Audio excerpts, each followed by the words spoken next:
Olá, 19 de fevereiro de 2019, as principais notícias desta terça-feira estão aqui na TV Difusora.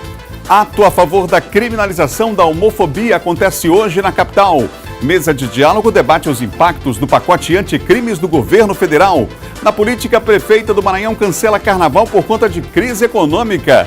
Centro Dia Infantil completa 1 ano de funcionamento. E no esporte, goleiro Andrei não aparece na representação do Sampaio e é aguardado para hoje. Já o Maranhão Atlético Clube protesta contra a pênalti que deu vitória ao Imperatriz pelo estadual.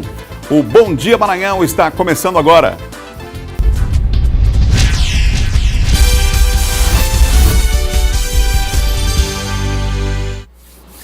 São 7 horas e mais 5 minutos, está só começando essa terça-feira e você ligado aqui no Bom Dia Maranhão. Vamos ver como é que amanheceu a capital de todos os maranhenses hoje, vamos lá?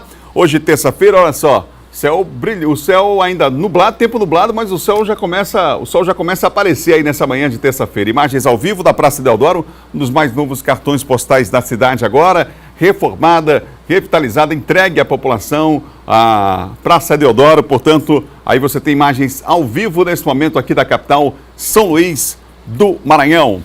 Obrigado pela preferência, pela audiência aqui na TV Difusora, toda a equipe do Bom Dia reunida para fazer o melhor para você nessa manhã, para você começar o dia logo bem informado. Já tem Silvan Alves trazendo um balanço das principais notícias da área de segurança. Diogo Trim fala de política, vamos repercutir também a demissão do ministro lá em Brasília, causando aí um impacto muito grande no meio político. Vamos falar sobre esse assunto daqui a pouquinho, tá bom? E Laércio Júnior traz as notícias do esporte para você também.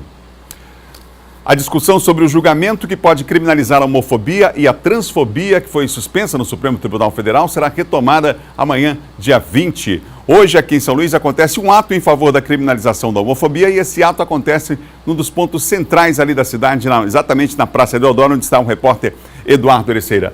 Olá, Eduardo, bom dia para você.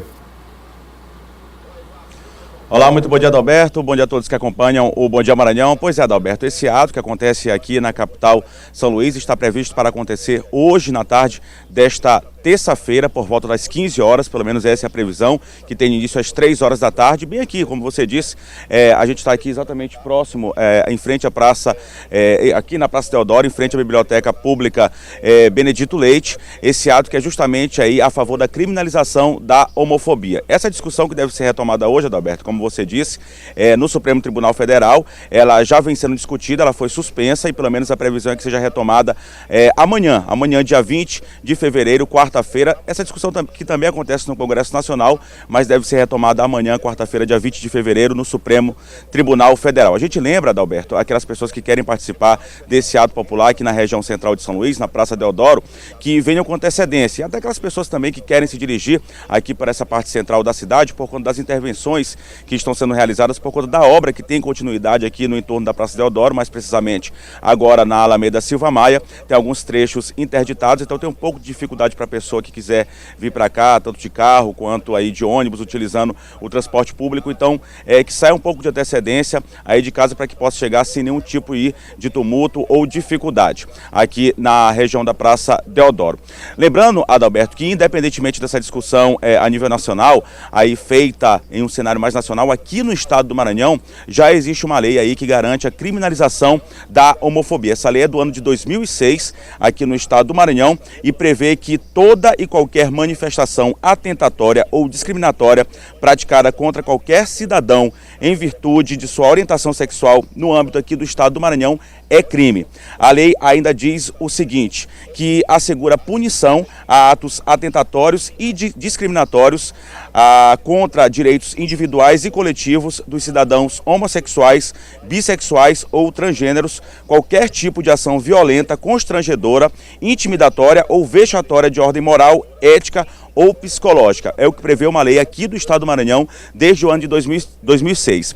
A gente lembra, inclusive, um dado que foi repassado aí pela própria Secretaria Estadual de Direitos Humanos, que a cada 19 horas aproximadamente há um crime de violência, uma prática de violência contra uma pessoa aí homossexual aqui no país. É um número preocupante, é um dado preocupante e essa discussão se faz cada vez mais necessária, com certeza, a nível nacional. Se trata de uma situação até de respeito.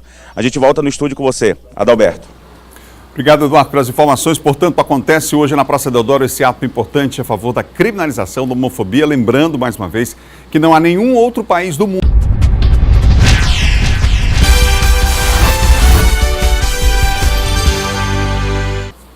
São 7 horas e mais 12 minutos. Você deve ter percebido, a gente teve um pequeno problema técnico aqui. Fizemos um break rápido, já voltamos aqui com o nosso Bom Dia Maranhão. Vamos em frente. Olha, uma roda de diálogo debateu ontem à noite, inclusive, aqui em São Luís, os impactos do projeto de lei anticrimes no processo penal brasileiro e no sistema penitenciário maranhense. Vamos ver. A roda de diálogos reuniu representantes do Ministério Público, Defensoria Pública, Tribunal de Justiça, Legislativo Federal e do Governo do Estado. O objetivo foi discutir o chamado projeto de lei anticrime, proposto pelo ministro da Justiça, Sérgio Moro. A iniciativa desse debate partiu da Defensoria Pública para a gente tentar levar a comunidade acadêmica, não só a comunidade acadêmica, mas também os diferentes órgãos do sistema de justiça e os diferentes poderes, uma reflexão sobre o que significa o projeto de lei apresentado pelo ministro da Justiça, denominado Projeto de Lei Anticrimes. Vários pontos da medida foram abordados, como propostas de prisão em segunda instância e mudanças nas regras de legítima defesa, ações que dividem opiniões. Infelizmente, o projeto se apresenta como uma tentativa de aumentar a população carcerária do Brasil. E nesse ponto nós não podemos ver nada positivo. Nós já temos uma superlotação carcerária no Brasil e a gente precisa exatamente enfrentar isso, diminuir a população carcerária, impedindo efetivamente que os crimes sejam cometidos e não apenas aumentando a população carcerária sem apontar ao governo federal os recursos necessários para fazer frente a isso. A proposta deve ser encaminhada nesta terça-feira para a Câmara dos Deputados. Segundo o deputado Rubem Júnior, a medida tem pontos positivos e negativos e precisam ser muito bem avaliados. O objetivo da Defensoria é justamente a gente promover o debate, discutir pontos bons e ruins do projeto. Tem coisa muito boa no sentido de combate à corrupção, endurecimento de pena, que trará benefícios. Mas tem coisa que precisa ser melhor debatida, como, por exemplo, o informante do bem. A pessoa que fizer uma denúncia vai receber 5% do que for recuperado. Isso pode surgir uma onda de denuncismo exagerado, inclusive manchando, maculando algumas honras de algumas pessoas de serem injustamente acusadas. Então, temos que discutir o que é bom, o que é ruim e apresentar uma lei que seja melhor e cumpra o seu papel para toda a sociedade. Mais de 2.000 pessoas são beneficiadas aqui no estado com um projeto de inclusão que está presente em 28 municípios do Maranhão. Ontem foi dia de celebrar mais um ano de atividades no clima do carnaval. O evento, que marcou as comemorações de 3 anos do serviço, reuniu pessoas de diversos municípios do estado que são beneficiadas. A Ana Hélia, por exemplo, veio de Açailândia participar da festa. Nos últimos meses, a vida dela mudou, depois que passou a contar com esse importante auxílio. Já fez um diferencial muito grande na nossa vida, na vida dos cadeirantes de Açailândia, porque com ele nós temos autonomia para poder sair de casa. Mais vezes é para curso, é para um simples lazer, é para fisioterapia. Então aumentou muito a saída dos cadeirantes em Açailândia. Então assim, é um serviço que só veio para poder beneficiar a gente, só temos que agradecer. A Laércia é mãe da Sara, que tem hidrocefalia, paralisia cerebral e deficiência visual. Depois do serviço Travessia, a dona de casa nos conta que foi possível garantir locomoção de forma mais segura para a filha e até reduzir os gastos com transporte.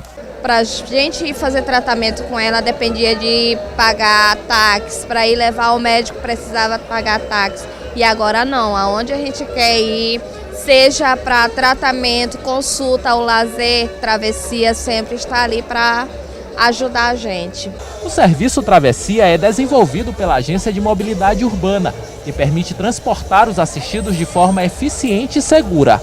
Atualmente, mais de 2.000 pessoas são beneficiadas. As ações são executadas em 28 municípios. A pessoa, através dos números, nos links, tanto de rede social quanto de telefones que estão à disposição, eles podem entrar em contato com a MOB, fazem um requerimento muito simples, a MOB vai estar analisando, verificando se essa pessoa se enquadra nesse regulamento e a partir de viagens que são agendadas, essa pessoa passa a ter à sua disposição um transporte gratuito, realizado através de vans climatizadas e adaptadas para o transporte de pessoas que utilizam cadeira de roda. Todo mundo se vestiu com as cores da folia para entrar no clima do carnaval. Na oportunidade foi lançado o bloco carnavalesco Serviço Travessia, que promete desfilar na avenida e esbanjar muita simpatia e reverência. A participação na Folia de Momo também é uma forma de garantir inclusão social. É um momento de festa, onde nós comemoramos 3 anos do Serviço Travessia. Nós também faremos o lançamento do Bloco do Travessia, que também terá participação na programação do Carnaval de São Luís e também do Estado.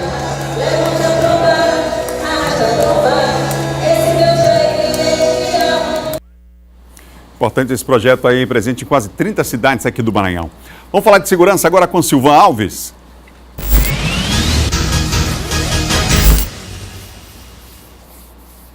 Vamos falar com o Silvan. Silvan, boa terça-feira para você. Bom dia, Adalberto. Bom dia a você, bom dia a todos. A prefeita que ficou conhecida no Brasil inteiro como prefeita ostentação tem cerca de 20 processos aí de improbidade administrativa, né? Ontem ela foi condenada em mais uma, aliás, esse mês já foi o terceiro, né? É a terceira condenação dela. E se tivesse já sido aprovado o projeto de lei anticrime, não é? Ela estaria numa situação bastante complicada, no mínimo poderia estar na cadeia com tantas condenações, não é? Porque ela trata especificamente da questão do crime de corrupção, não é? E a maioria das acusações contra ela são por crime de corrupção, desvio de dinheiro público. Esse caso aí dessa condenação proferida ontem pela Justiça foi de um caso de uma rua, um determinado trecho lá da cidade de Bom Jardim, que deveria ter sido asfaltado e aí, de repente, os recursos foram para outro lugar, foram desviados e até hoje esse local lá não foi asfaltado. Diante de tantos casos, né? No caso dos caixões, né? No caso dos caixões, da funerária, né? O caso do leite, merenda escolar, né? Veículos que eram alocados e de repente não estavam prestando serviço para o município, combustível, enfim, são uma série de irregularidades que ela cometeu enquanto era gestora, administradora lá da cidade de Bom Jardim. Além desses 20 processos, ainda existem, né, ações que ainda estão em andamento, denúncias que foram protocoladas pelo Ministério Público, de denúncias que foram apresentadas por irregularidades cometidas pela Lidiane Leite, a ex-prefeita lá de Bom Jardim. Ela alega que quem administrava a cidade, na verdade, era o marido, ele que assinava, isso. e fica ela... E também é réu no processo. Nesse processo de ontem, ele foi condenado também, juntamente com ela. Ela é o Humberto Rocha, que era o marido dela, e que, segundo ela, era ele quem geria, administrava os recursos da prefeitura. O advogado dela disse que vai recorrer de todas essas decisões, como tem recorrido até agora, né? E o advogado do marido dela, né? Do Humberto Rocha. Que era secretário, ex-companheiro dela, ele disse que só vai se manifestar depois que tiver acesso aos autos, enfim, que até agora não foi notificado sobre essa decisão da Justiça que aconteceu no dia de ontem. Os dois são réus, na maioria desses processos, os dois são réus, né?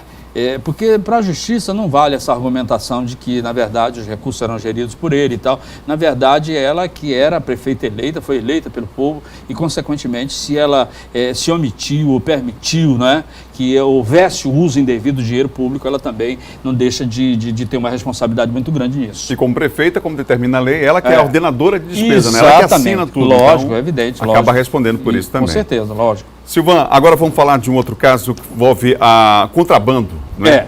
Roubo de carga. Roubo de carga. E aí, ontem houve uma operação, e aqui no Maranhão, 2 municípios essa operação aconteceu, e Teresina também, não é? E terminou ontem lá em Teresina, não é? Essa operação, que contou com a participação da Polícia Rodoviária Federal, começou com a abordagem feita a um caminhão na BR-316, onde os 2 motoristas estavam transportando uma carga de leite que havia sido roubada em Imperatriz. De lá a polícia conseguiu chegar a um depósito na cidade de Caxias, depois a um depósito lá na cidade de Timon e, por último, já ontem, foram cumpridos mandado de busca e apreensão em 2 estabelecimentos comerciais lá em Teresina, né, com a prisão de um advogado, a prisão de um dos donos de um varejão lá de Teresina, onde foi encontrado o restante da carga. Carga de café e leite, né? Essa carga, inclusive... Sem nota fiscal? Sem nota fiscal. Não, tem o registro que foi realmente procedência de roubo. Um é roubado em Imperatriz, o caminhão tinha sido assaltado em Imperatriz, e o café teria sido roubado em Minas Gerais, a carga, e veio para cá, né? Porque esse é um produto de fácil aceitação no mercado. Eles vendem isso aí muito rápido, né? Espalha, divide essa carga e vende muito rápido. Então foram 5 pessoas presas, dentre elas o caminhoneiro e o assistente, um advogado, um comerciante, e a polícia segue as investigações, isso é uma investigação conjunta das polícias do Maranhão e do Piauí, que acredita que essa quadrilha também tem ramificações lá no Tocantins. Então, a investigação agora é para descobrir o envolvimento de outros comerciantes, empresários do Maranhão e do Piauí ligados com essa quadrilha. Uma quadrilha interestadual, interestadual, né, com certeza. Silvão, vamos falar sobre aquele caso que aconteceu daquela idosa, né, que foi assassinada, e ontem nós tivemos a audiência de instrução? Isso, foi essa audiência, o crime foi em Feira Nova, no Maranhão, mas a audiência aconteceu lá na cidade de Riachão, que é a comarca. E o Alípio, que é o sobrinho neto da vítima, ele esteve na audiência, né, confirmou que praticou o crime, mas que na verdade ele não tinha a intenção de matar, que deu um mata-leão e pensou que essa senhora de 106 anos, Dona Antônia da Conceição, ela tinha apenas desmaiado. É claro que essa argumentação dele não foi aceita pelo Ministério Público, pelo promotor, que ofereceu denúncia contra ele, alegando que, por exemplo, no laudo fornecido pelo Instituto Médico Legal, ficou evidenciado que, além da asfixia por estrangulamento, que pode ter sido provocado pelo mata-leão que ele deu, havia traumatismo crânioencefálico na vítima, que foi provocado por pancadas que ele deu com um bastão, um pedaço de madeira, também na cabeça da vítima. Então, essa argumentação de que ele não tinha intenção e tal, ela cai por terra em função desse laudo. O promotor, no final da audiência, convocou para que sejam ouvidos agora no processo as testemunhas de defesa e as testemunhas de acusação e, consequentemente, o juiz deve, no final desse processo, pronunciá-lo a júri popular. Só lembrando, Adalberto, que esse rapaz, o Alípio, ele já responde a um crime de tentativa de homicídio, onde ele cortou uma pessoa com um golpe de machado. Essa pessoa não morreu, mas hoje vive lá com sequelas permanentes diante da crueldade que ele utilizou para tentar matar essa pessoa. Obrigado, Silvão. Bom dia. Ok, Adalberto. Bom dia a você, bom dia a todos. Então, o nosso Silvão Alves participando aqui do Bom Dia Maranhão. No próximo bloco começa hoje o pagamento do abono salarial do PIS/PASEP. E mais, você vai ver aqui em detalhes, Prefeita do Maranhão cancela carnaval por conta da crise econômica. Assunto para John Coutrin. Imagens ao vivo nesse momento da capital maranhense. Vamos ver na tela, Praça Deodoro, no centro da capital. Imagens ao vivo. Bom dia, volta já já.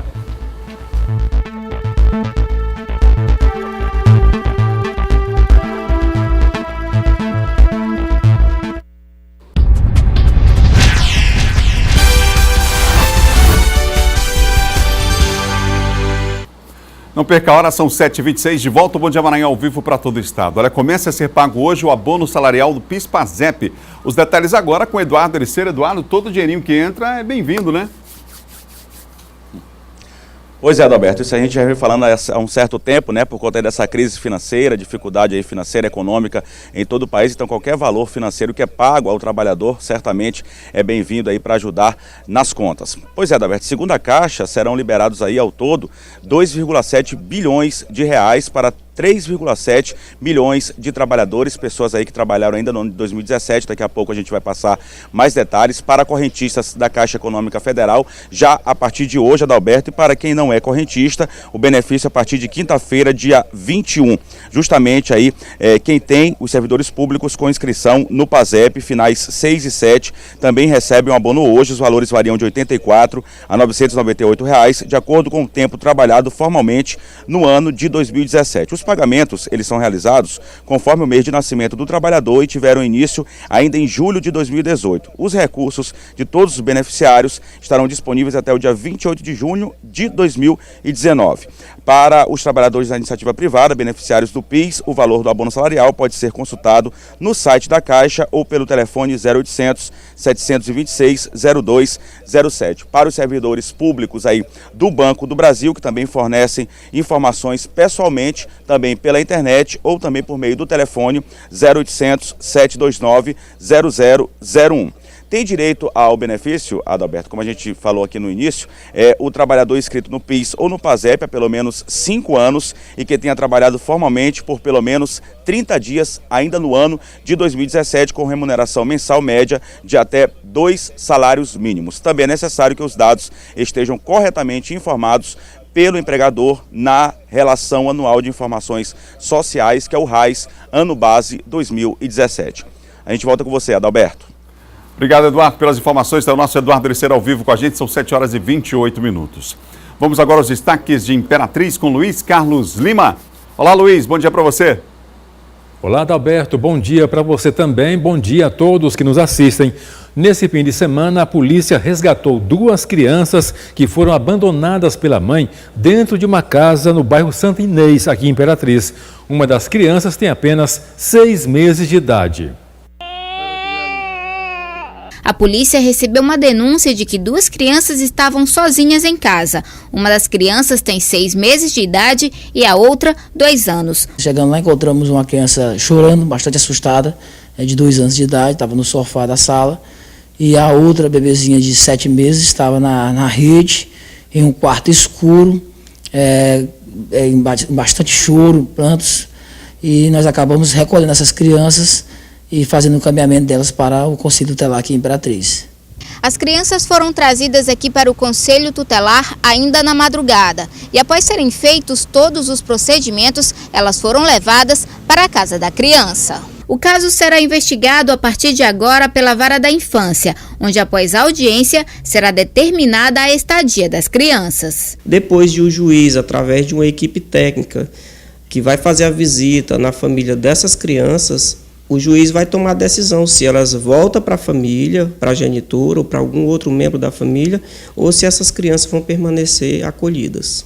Estudantes e professores do Grupo de Pesquisa em Ensino de Física da unidade do IFMA aqui em Imperatriz criaram um livro com o objetivo de auxiliar crianças da aldeia indígena Jussaral, no município de Amarante. A obra teve o apoio da Fundação de Amparo à Pesquisa, a FAPEMA. Em Tupi, as histórias do céu contadas por Zahri e Tatá são... É a história do céu contado pelo Zahri e Tatá. São 2 personagens principais. Zahri é a lua e Tatá, fogo, símbolos indígenas. A iniciativa partiu do grupo de pesquisa e extensão do curso de licenciatura em Física do Instituto Federal do Maranhão. A gente tem colaborado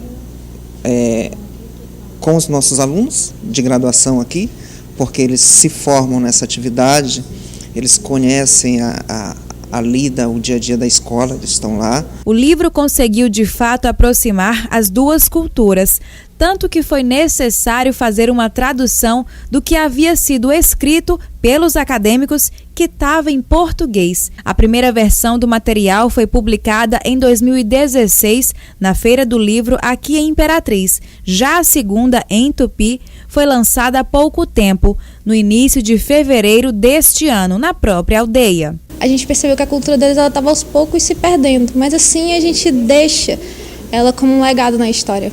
A gente deixa ela registrada. Eram essas as informações aqui da região tocantina. Adalberto, a gente volta com você aí no estúdio e até amanhã.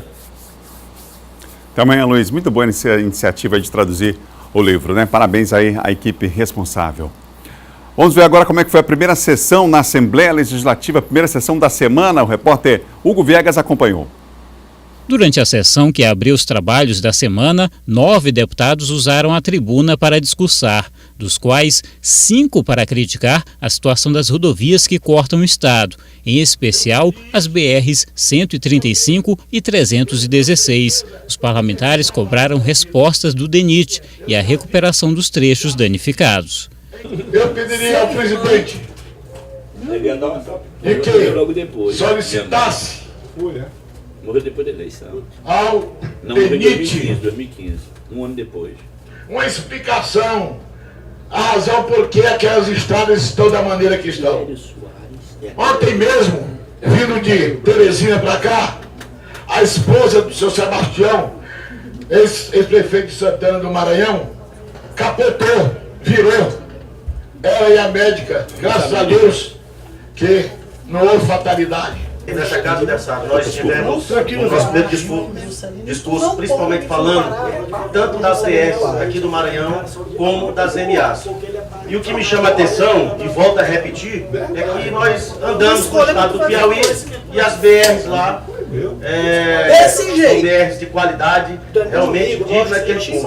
A gente anda no estado do Ceará da mesma forma, as BRs tudo de qualidade. E no Maranhão é o descaso. Também marcou a sessão o debate entre deputados governistas e de oposição sobre a situação da saúde pública no estado, por conta de um artigo publicado pelo deputado Adriano. Esses hospitais macro-regionais que Vossa Excelência diz, a rede instalada que Vossa Excelência fala tanto, é uma rede que foi instalada e concebida na época da Rosana Sarney. Esses hospitais, todos eles tiveram as suas obras começadas, iniciadas, o recurso, muito grande com o recurso do BNDES também, e que foram concebidos na época da Rosana Sarney. O artigo foi contestado pelo líder do governo na casa, que apresentou dados de melhoria no atendimento. Rafael Leitor destacou também programas desenvolvidos e a reforma e entrega de hospitais, e classificou os dados da oposição como fake news. Realmente é isso que a gente veio aqui hoje, é rebater aquilo que se diz com frequência, que muitas vezes não ecoa. Mas, como bem falei no início do meu pronunciamento, a gente tem que combater sempre as fake news. Vamos continuar falando de política agora com o John Coutrin. Vem para cá, John. O deputado Adriano é entrevistado hoje, inclusive vai ser entrevistado de sábado do Resenha, não é isso, John? É isso, Adalberto. Bom dia a todos, claro. Bom, o deputado Adriano, é só Adriano, né? Mas Sarney, o deputado Adriano vai ser entrevistado de sábado do Resenha a partir das 9 horas. O entrevistado da semana passada foi o deputado Roberto Costa e desse sábado será o deputado Adriano. John, vamos falar do assunto que ganha grande repercussão em todo o país, no caso a exoneração de um dos ministros aliados, o ministro inclusive considerado mais próximo do presidente Jair Bolsonaro. A crise se instalou aí. Ontem, na coletiva, não foi fácil para o porta-voz da presidência responder a tantas perguntas, entre elas, por que 2 pesos e 2 medidas, né? Sai o Bebiano, mas não saiu o ministro do Turismo, por exemplo, já que a situação era mais ou menos semelhante. Exatamente, Adalberto. A situação é a mesma dos dois e nós temos que destacar o seguinte: mais difícil para o porta-voz foi para o próprio Bolsonaro gravar um vídeo. Ele gravou obrigado. Quais as informações que nós temos em relação a esse vídeo do Bolsonaro? Estava sendo tratada nos bastidores uma saída honrosa para o Gustavo Bebiano. Ele não queria sair assim por baixo, sendo humilhado, então costurou-se através do Onyx Lorenzoni uma saída aí, digamos assim, que não fosse tão vexatória para o Bebiano. E Bebiano exigiu que fosse gravado uma declaração, um vídeo do Bolsonaro em que ele elogiasse o Bebiano, que fizesse alguns gestos em relação à lealdade aí do Bebiano. O que ficou mais vexatório foi para o Bolsonaro ele falar nesse vídeo, Adalberto, da qualidade, da lealdade, do comprometimento, da seriedade do Bebiano. E a pergunta que fica parecia mais que o Bolsonaro estava nomeando do que demitindo, porque ele ali elencou várias qualidades do Bebiano e depois ele disse que ele vai sair do cargo por razões de foro íntimo, que não explica por quê. Ou seja, na verdade ficou uma coisa muito conturbada, confusa, esse vídeo do presidente Bolsonaro. Claro, no primeiro momento ele falou à TV Record que o Bebiano sairia por conta dessas acusações de que ele, como presidente do PSL, teria ali compartilhado dessas candidaturas laranjas do partido. Ou seja, mandou o Moro investigar, a Polícia Federal investigar, e que não aceitava a corrupção. E agora ele faz um pronunciamento elogiando o Bebiano, falando das qualidades, das seriedades dele. Ou seja, ficou muito há um paradoxo na fala do próprio Jair Bolsonaro, e hoje ele se reúne com os ministros, já um café da manhã com membros do PSL, e reunião daqui a pouco também, primeira reunião com os ministros. Ou seja, apenas para finalizar, Adalberto, depois de Romero Jucá, Bebiano, desde a era Lula, foi o ministro que menos durou no cargo. Coronel Monteiro assume um cargo federal no lugar do irmão do deputado André Fufuca? É isso, o Monteiro foi nomeado para um cargo federal aqui no Maranhão, da Superintendência da União, e cargo de governança e coordenação e governança da Superintendência da União aqui no Maranhão. O Coronel Monteiro, que queria ser candidato a governador, Adalberto, na eleição passada, e aí foi tratorado pela Maura Jorge. E então Monteiro é um dos outros maranhenses que vão ocupar um cargo federal, além do próprio Alan Garcês, que também já tem um cargo no Ministério da Saúde, que é o médico Alan Garcês.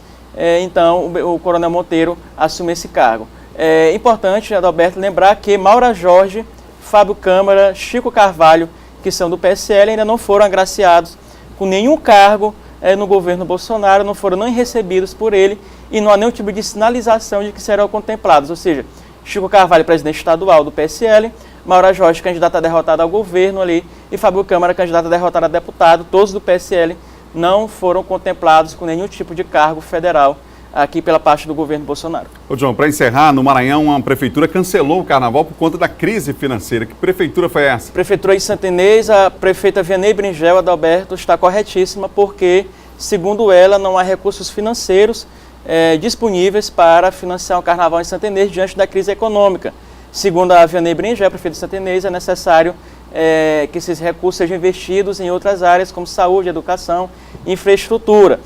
Ano passado, Roberto, acho que nessa época do ano, você lembra que nós falamos aqui de uma instrução normativa do Tribunal de Contas que proibia até convênios de prefeituras que tivessem devendo salários, que tivessem problemas econômicos, e a Vianney Bringel já se antecipa e já cancela o carnaval. E outras prefeituras também, claro, devem cancelar o carnaval por conta de falta de recursos. É interessante, claro, que os recursos sejam destinados para as áreas mais prioritárias da população.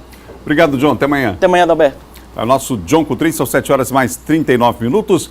No próximo bloco, o Serviço Especializado da Assistência Social para Pessoas com Deficiência e Atendimento de Crianças entre 0 e 6 anos, em São Luís, completa 1 ano de funcionamento, hein? E tem as notícias do esporte com Laércio Júlio, goleiro do Sampaio, não se apresentou para a representação e dos treinamentos e o Maranhão reclama de um pênalti que deu vitória em Imperatriz pelo estadual. Imagens ao vivo desse momento, Praça Deodoro mais uma vez, imagens no centro da capital maranhense. Bom dia, volta já.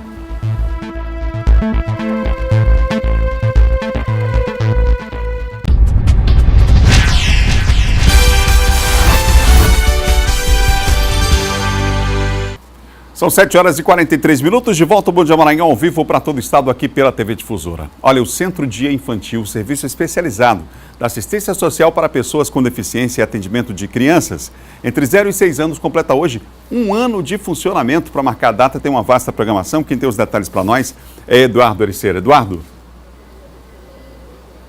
Pois é, Adalberto, uma vasta programação a partir das 9 horas da manhã no Centro Dia Infantil, que fica localizado no bairro da Cidade Operária. A partir das 9 horas da manhã vai ter exibição de um vídeo institucional mostrando aí os serviços realizados ao longo desses 12 meses de trabalho, como você disse, 1 ano de inauguração. Também vai ter um acolhimento às crianças do Circo Escola, também vai ter conto aí contação de conto por frequentadores do Centro Dia Infantil, que prestam serviço de extrema importância para crianças de 0 a 6 anos de idade, pessoas com deficiência, crianças com deficiência de 0 a 6 anos de idade, tem capacidade para atender até 150 pessoas.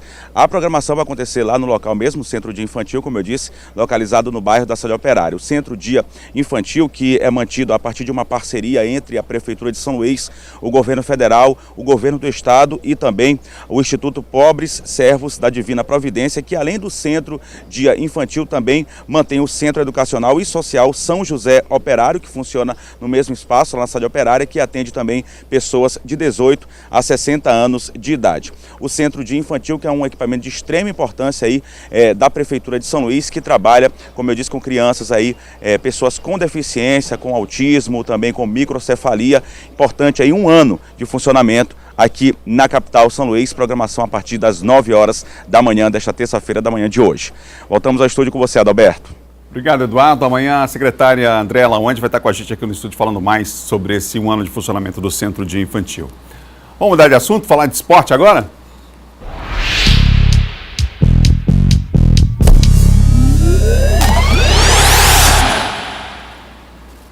Esporte, você já sabe, é com Laércio Júnior. Vem para cá, Laércio, porque o goleiro Andrei... Cadê o goleiro?